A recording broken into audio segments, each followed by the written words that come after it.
what I want to talk about first is, as I promised you the last couple of days, I'm going to keep sharing practical things that you guys can be doing at home. So I'm going to keep sharing lots of practical tips that can help you guys throughout the next coming weeks as things are maybe a little bit more unpredictable than we've experienced lately. So starting your own seeds is a little bit more of an advanced topic, but I wanted to start with it because if you're going to start your own seeds indoors, you pretty much need to start them now. In fact, here in Idaho, I'm like late. I should have probably started these 2 weeks ago. I just ran out of time. So it's okay. You can still plant them now, but you need to get them started like ASAP. So a lot of times if you go to a greenhouse, you'll see a lot of plants like this, right? Basically what I'm going to do is teach you how to take one little teeny tiny seed and start it inside, so that way you don't have to buy these from the store. And there's a couple of reasons why you might want a seed start. So it extends your season. So what does that mean? Well, when I lived in Texas, it was awesome because I could grow all year round. But here in Idaho, we have a really short season. It's like a sandwich season. We have cold, warm, cold. Anything that is a true fruit, so where you eat,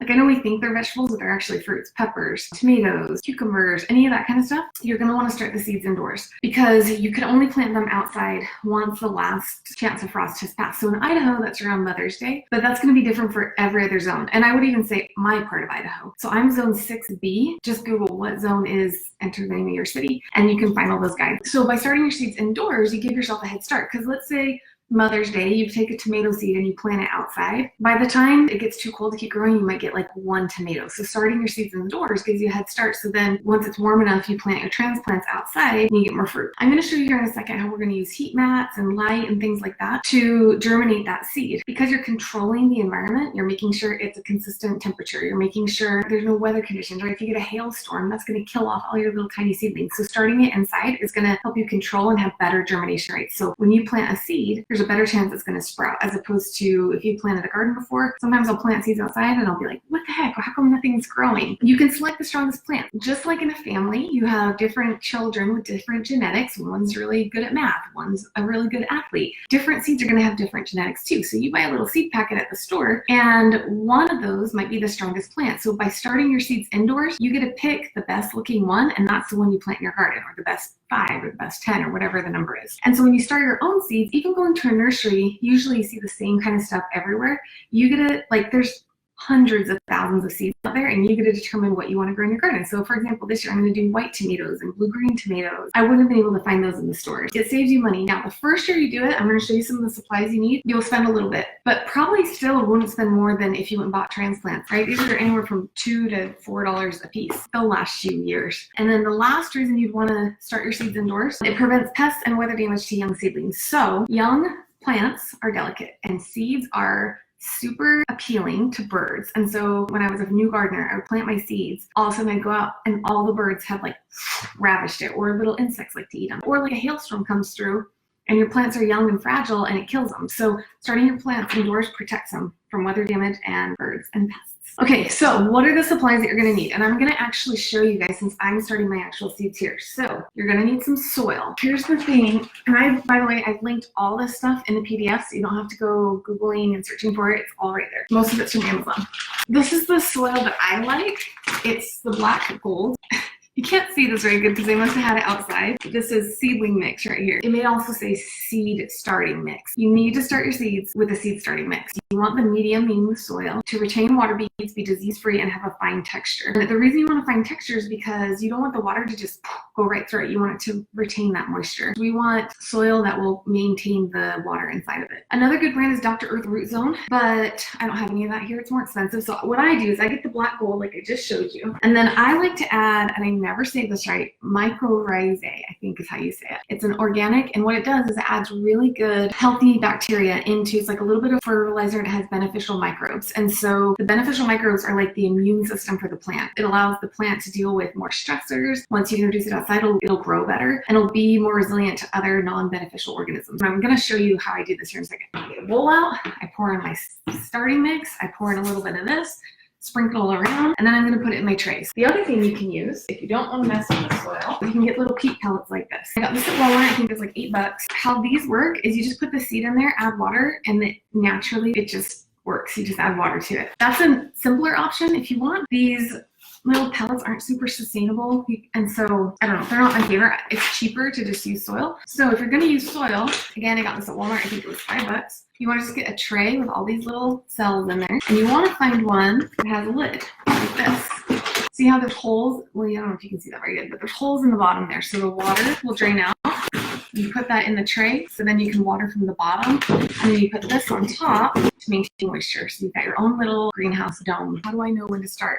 I would just call your local nursery. Your local nursery probably will have a chart similar to this, like my local nursery did, telling you when to plant, all the details. Now, nutrition, fertilizer. So I already showed you the mycorrhizae that I add to my soil. Now, once your plants start growing, after a couple weeks, you're going to start seeing little seedlings come up and they're going to have their first true leaves. Can I use egg cartons? Yes. So that's a great question. You can use egg cartons, poke a little hole in the bottom so it drains. I've even seen people, you know how at Costco the apples come in those apple containers? You can even use that if you don't want to buy these little domes. However, these domes are super cheap. Like this one literally was $5 at Walmart. But if you just want to use egg cartons or you want to use any pot around your house, go for it. You can buy ones that have less cells per tray and they're just going to be a little bit bigger. You can do that if you want. Okay, seeds. This is the fun part, in my opinion. I geek out over gardening stuff. These are actually storage containers for photos. I use them for my seeds. I put a link. If you leave a comment on this video, if you're on Facebook, I'll send you this guide. If you're on Instagram, the link's in my bio. So these are supposed to hold photographs, but I put my seeds in them. So I don't know if you can see this here.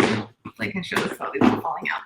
But I just put a little piece of tape on the top of each one and I label them. So I've got, beans, beets, broccoli. I like to use heirloom seeds personally. Now I like to use local nurseries here or local seed places because they usually know that those seeds are going to work really well. And the world is your oyster when it comes to what you want to grow. That's the most fun part, I think, about having your own garden is you get to just grow like the coolest varieties. Okay, so fertilizer, I showed you the mycorrhizae. Now, sorry, I didn't finish this thought. Once you get your first true seeds, I like to use the MicroLife brand. And again, you can get this off Amazon. It's called Ocean Harvest. Now, it might seem expensive when you first see it. I think it's like $25, but, it's a shot glass, 2 ounces per gallon of water.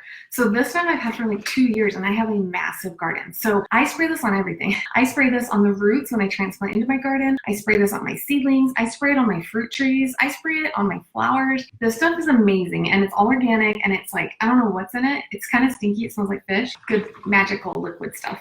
And you don't need this quite yet, but I just get a little sprayer like this off Amazon, like $13. I mix it with mostly water and a shot glass of the fertilizer. So that's what I spray on my seedlings once they get their first 2 leaves. Now, what I don't have to show you here are lights. Because in my house, I have tons of natural light. If you are in a place where you can set your seed trays somewhere where there's unobstructed light, like you don't want a fence to be in the way or a tree to be in the way, you should be good to go. Most people are probably gonna need lights. I just don't have them here to show you because I don't need them. I linked the lights that I would recommend in this PDF, but basically what it is they're these little lights and they're like this tall. Set them on top of your cells.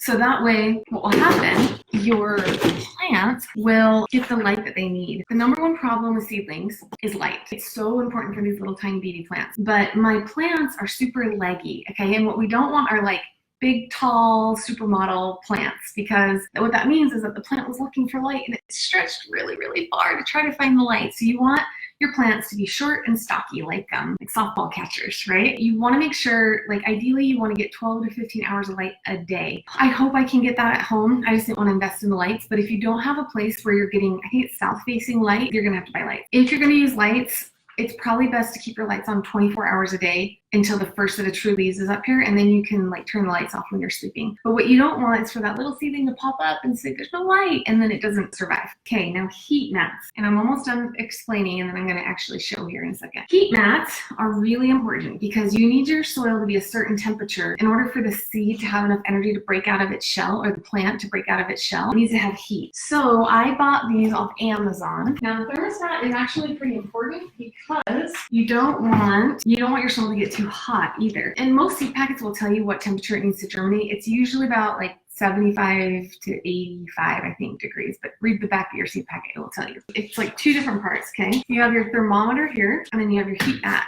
here. Take the plug from the heat mat, plug it into your thermometer like this, and then it comes with a little temperature probe. Just for example purposes, I have some cabbage that I did not start these seeds indoors in time, and so I bought these. You just put this little temperature probe right into the soil like so. My temperature gauge is telling me exactly what temperature it is. So what you can do is you can do one of two things. It can just gauge your temperature, or you can actually say, I want it to stay at this temperature, and it will maintain the temperature of your heat mat for you. So heat mats are really helpful. You turn this on, it starts getting hot, you put your seed tray on top of it, done. Pretty much want your seeds on that heat mat almost until they're ready to go out to the garden. Now there is something called hardening off, where once your seeds look more like this, your plants, you want to start putting them outside during the day and bringing them in at night so they get used to being in the cold temperatures. And that's called hardening it off. Okay, so let's look at peppers, for example. So on the back of my pepper packet, honestly, reading the back of your packets is one of the most important things that you can do that most people don't do. And it will tell you exactly how far apart to plant your seeds once you go into the garden. But for seed starting, it says start transplant 6 to 8 weeks before planting outside after the danger of frost has passed. Optimal soil temperature for germination is 75 to 85 degrees. So each seed packet will tell you. Now, I told you I totally geek out on gardening. I made this. You guys are gonna see what a nerd I am. I made this big giant spreadsheet, which by the way is included in the free PDF if you want a copy of it. I took out every seed in my seed boxes and I wrote the type, so like broccoli, tomato, how much space it needs, when I need to start the seeds indoors, how many days it takes to germinate, typically 1 to 2 weeks for almost all of them, what date I need to transplant them into my garden based off that chart my nursery gave me, how many days to maturity, any instructions, approximate harvest date, and ideal temperature germination. Some herbs go as low as 72, but almost all these are 75 to 85. I stay up to like 4 in the morning and I put all this information in here. So if you want that spreadsheet, now your dates are gonna be different than mine, your seeds are gonna be different than mine, but if you want that template, then you can. It is, if you're on Instagram, just click the link in my bio and you can download it. It's inside the PDF. I put a picture of the chart and I said, here's a link to the spreadsheet so you can download it from the PDF. When you water your plants, you can just use a regular water bottle. If you use a hose, you're just gonna like douse everything with water. So to keep the soil, you want the soil really wet. So I actually really like this sprayer where you just fill it with water and pump it and then just whoosh. If you just download the PDF, I have all the links in there in one spot. So that way, and they link all to Amazon, so they'll deliver right to your house. So you need your soil, your seed starting mix, your seed trays, your seeds, seed storage containers, optional, but I like them. Fertilizer, the mycorrhizae, I add this to my soil. And then once you get your first set of true leaves, I do the Micro Life Ocean Harvest. Lights, which I don't have to show you because I have natural light here, water and heat mats. So there's your supply list. You want to actually plan your garden out. You can do raised beds or in the ground beds. Both work great. Last year was the first year I ever had raised beds. I think raised beds look a little nicer, but they're a little more expensive to build, and it is a pain to fill it with soil. Like I had them dumped soil in my driveway, and wheelbarrow by wheelbarrow, I filled it up. For years after, I think it looks nicer and you have less weeds. So, you know, it's a trade-off. But the reason you want to plan your garden out is because each plant needs a different amount of space. For example, tomatoes typically need 3 feet by 3 feet. I like to utilize as much space as possible. So it's kind of like a math game. It's like Tetris, trying to figure out like where all your plants can go. And that's actually a method called square foot gardening. Now, if you're doing square foot gardening, on the back of your seeds where it says like how much space in between rows, ignore it. Don't worry about rows. You're just looking to plant in your boxes. I like a website called smartgardener.com. Again, I'm not affiliated with them. It's just what I use. It's like $10 for 90 days. So you put in the plant that you're going to use, and it will tell you exactly how much space you need for that plant. Like you tell them all the plants you want to put in, and it will like, and it optimizes it, and it tells you exactly where to plant everything. You need to know how many seeds to plant and what you're going to have room for. And so generally, I like to plant more seeds that I'm actually going to put in my garden because I want to make sure I get the strongest one and that it actually germinates, but knowing when to plant. So this is the part that's hard for me to just blanket say because it's going to depend on where you live right now. All your little seeds are eventually going to look like this. And you plant those outside in your garden, and then a frost comes and it will kill almost everything. And you will be heartbroken because you spent all that time and work planting them and getting the seeds started. You need to just call your local nursery, Google it, and you can find out for your area. Now, some soils already come with fertilizer added to them, but the black mold that I like doesn't. So you take your soil, your seed starter mix, pour this in your bucket.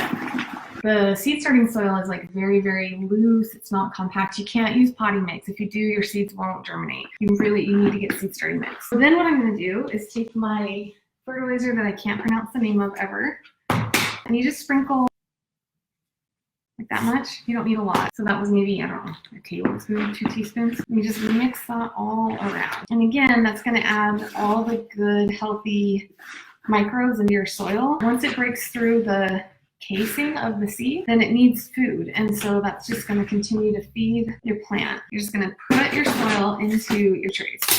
So just dump it all over.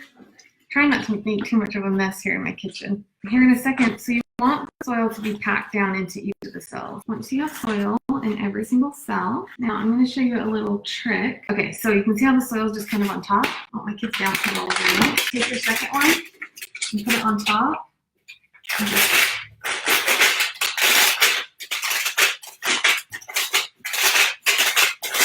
press it down. I probably got a little bit too much. Okay, so I'll go through and change this once I get off this live video. Now, if your soil is bone dry, you want to add some water. There's certain plants that you don't need to start inside, right? Like cucumbers, they germinate so fast, you just put them right into the garden. Radishes, you can plant a radish seed and in 21 days have a radish. Carrots and beets, peas. One, their roots don't really like to be messed with. And two, you just don't need to. You don't need to go through all that work. Let's just start with King of the North sweet peppers, okay? Typically, if you look at the back, it'll say plant your seed 1/4 of an inch deep, and it will take 10 to 14 days to germinate. So rule of thumb is you typically want to twice as deep as the size of the seed. So these are little teeny tiny seeds. So what I'm going to do is I'm going to plant 3 per cell, and then as they start to come up, I'll pick the strongest looking one, and I'll pull the other 2 out. You can see these seeds are teeny tiny. And we're just gonna put 3 in the cell. 1, 2, 3, like a little triangle. And then 1/4 of an inch is not very much. So I'm literally just gonna take a little bit of soil. So you can see this is a little bit, and just make sure it's covered but not buried. Pat those on down. Now, the other thing you're gonna wanna do is mark what's what. Because as these seeds start to come up, you're gonna be like, oh crap, what was that? You can use anything though. I mean, you can just put a piece of tape next to it and write on it. I don't know. I might get smaller ones. And then what you want to do is pretend this had water in it. I would just like douse all my cells with water, and that's it. And then you put it in somewhere where it's going to get a lot of light, or underneath your artificial lights, and then put the heat mat underneath of it and make sure that the probe is inside the soil so that way it's constantly checking the soil. And then the seed packet will tell you within 7 to 14 days you should see little plants start to come up. So this one says 10 to 14 days. And so you just watch it every day, make sure that those little plants are starting to come up. Now, some common problems that people run into. Keep in mind, starting your own seeds at home is more of an advanced gardening thing. Like, I still don't consider myself a pro at it. The only reason I want to teach this to you guys is because I know some people might disagree with me. I'm not totally confident that come middle of May, the nurseries are going to have a ton of transplants. Stores are going to have a lot of transplants, so I want to make sure that I have a skill. Oh, I forgot to mention, when this is sitting in your windowsill or under the lamp, oh, that's why my little method won't work. Look, the lid will not fit. So you always want this to be on top of your cells, so that way it just retains moisture, okay? When do you fertilize? So I spray the organic microlife on my plants once you see first true leaves. You don't want any of your little transplants to get root bound. So sometimes in some vegetables, if they start to get really big before you can put them outside, you may need to transfer them to a bigger pot. I really probably will only do this for like peppers and tomatoes, but I also got these on Amazon. It's just plastic plants, nursery pot, 3.5 inch height, 4 inch diameter. You'll very carefully pull them. Again, when you're taking your plants out of your cells, you don't want to just grab them by the stem because you can break it. If you break the stem, you're done. So what you want to do is like pretend this is my pot, for example. This is a broccolini. Gently coax it from the bottom. Like, you don't want to just pick it up and take it out, or there's a good chance you could break it. So you want to just kind of gently coax it out in your garden outside, and you just plant it however deep it was in the pot. That's how deep you plant it in your garden. Okay, once it gets nice outside, like mid-April here in Idaho, you can take your trays and during the day, put them outside. Just make sure you keep the lid on so birds don't get into them. You can put them outside during the day and bring them in at night. Don't forget about them though, because if it freezes. Okay, common problems that people run into. So my seeds didn't germinate, nothing came up. Okay. So they were either overwatered, or the seeds were rotted, or they dried out from lack of water, or they were planted too deep or not deep enough, or they were too old. So there's a handful of variety of vegetables that don't do well after the first few years, but most seeds, even though the packet will have an expiration date on it, like this says by December 31st, 2019, these seeds in here will be good for probably 5 years. Onions, parsnips go bad fast, but most seeds are good for 5+ years, as long as you're not storing them in like really extreme conditions. So you don't want to get seeds too hot or too cold, and then too cold or too hot or dry or wet. That's why I really like my seed storage cases, because it keeps your seeds really dry. And then I just keep them in a storage room in my house. You can also put them in a mason jar. I know a lot of people do that. Okay, now some seeds just have a naturally low germination rate. Like if you're trying to go stevia in your backyard, I did that in Texas, they have like a 10% germination rate. So you want to make sure to plant 10 times more seeds than you think you want, so that way you get enough plants. It should say what their germination rate is on the seed packet for the most part. If you have a plant that's really spindly, like long and skinny, remember, we're not looking for supermodels in our plants. We don't want really long legs. It's almost always you're not getting enough light. So sometimes, like too much heat on things like brassicas, cabbages, Brussels sprouts, sometimes I'll even take the heat mat out if it's getting too leggy, and as long as it's getting enough light, I'm trying to figure out what's the problem here, okay? A lot of times people will say the underside of my leaves are turning purple. Now these all look healthy, but sometimes you'll see that the underside of your leaves turn purple, and that's a phosphorus deficiency. So make sure that you're adding a little bit of a fertilizer that has phosphorus in this. A lot of my tomatoes will end up having purple underneath their leaves. Once the plants are, have their first tree leaves, it means it needs some phosphorus. So there's another brand, which I don't have here, but it's called High Balloon Fertilizer. I think it's what it's called, but just look for a fertilizer high in phosphorus, okay? If you end up having fungus on your plants, that happens often, okay? You want to use like a good sterile medium that will help that fungus or that disease get off there. So one of my little tricks is make a weak chamomile tea. Seriously, like get a bucket like this and put hot water in and put chamomile tea bags. Let it sit for 24 hours. And you don't want it to be hot water. You put in like 5 tea bags per 5 gallons probably. Let it steep overnight, and then you can just use cold water, keep those tea bags in the water, and then you water your plants with the chamomile tea. And that actually has antifungal properties to it, and it works really well. I've done that in the past, and that works really well. If you're getting mold on the surface of your soil, so I've seen that happen before. So that means that you're not watering properly. So if you're getting this kind of moldiness on top, what that means is you're watering shallow and not deep enough. So sometimes what you can do is you can lift these up and look in the bottom, and it's bone dry in the bottom. And if that's happening, that means that you need to actually water from the bottom of your tray and let it soak up through the bottom. The other thing you can do is disturb the soil, like take the tip of a pencil and break up the soil and water that way. When to transplant to the garden. So again, depends on your area. Once the date of frost has passed and the second set of true leaves starts to show up on your plant, then you're good to go. You can take a little butter knife or anything to kind of pry this out, but you don't want to just pull the plant up. The other thing that you want to do is carting the plants off. So, a week before you're getting ready to plant into your garden, take your trays and set them outside during the day and bring them in at night. You need to do this for flowers as well. Some flowers, yes, and I'm probably going to start a whole bunch of flowers inside just to get a head start. Like you'll have blooms throughout the whole entire year if you start them inside. So if you have the space and the ability to do it, by all means, like you'll get a head start on them for sure. So you're probably looking at like $50 to get started. But most of the stuff here, other than the seeds in the soil, you can use year after year, and then the fertilizer will last you a really long time. And if you get heirloom seeds, you can use those year after year. So these were $3.25 each. So, and the cabbages were $5. So I've got one, now some of these have multiple plants in one, but I spent $25 probably right there. You save a lot of money if you do this yourself. It's a lot of trial and error, you guys. If you watched my stories a while ago, I shared how I started off not knowing what the heck I was doing 10 years ago. And every year I've just learned a little bit more. Learn as you go, have fun with it. If you guys have any additional questions, let me know. Keep my eye on this post, and hopefully you guys have fun with it. Keep me posted. Okay, that's it. Have a good day, guys.